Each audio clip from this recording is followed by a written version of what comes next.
যেন সেলফি কেমন মানুষের প্রাণ নেবে, আর সেটা প্রাণ নিলে এই সেলফি বন্ধ হবে। আপনার জবাব দিন। ইতিপূর্বের ইতিহাসে তোমার প্রতিদিন কোন না কোনো জায়গায় ঢাকারিত মহাসড়কে একটা জায়গায় প্রাণ নেবেই নেবে। সেলফি কোনো পরিবহনের নাম নয়, এটা একটা মরণ ঘাতী অস্ত্রের নাম।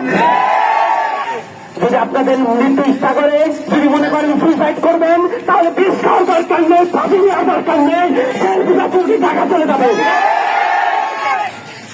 ভাইয়েরা, আমরা রাজপথে এসেছি কোনো বিশৃঙ্খলা করার জন্য নয়।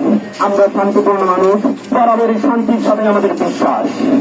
আমরা চাই প্রশাসন এবং এই পরিবহন মালিকেরা এর একটা সুস্থ ব্যবস্থা করবে। ইতিপূর্বে আমার ভাই কিছু বিষয় দাবিটা উল্লেখ করেছে।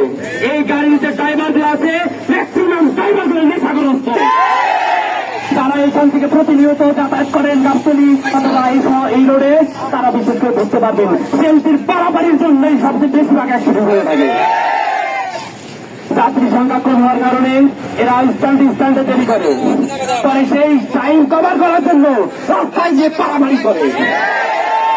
আমরা দীপ্ত কণ্ঠে ঘোষণা দিতেছি, যদি এই পদক্ষেপটা, এই যাত্রা যদি সেলফির অগ্রগতি থাকে, ইনশাআল্লাহ এই আগামীতে জনগণকে সাথে নিয়ে এর ব্যবস্থা আমরা দেখাবো।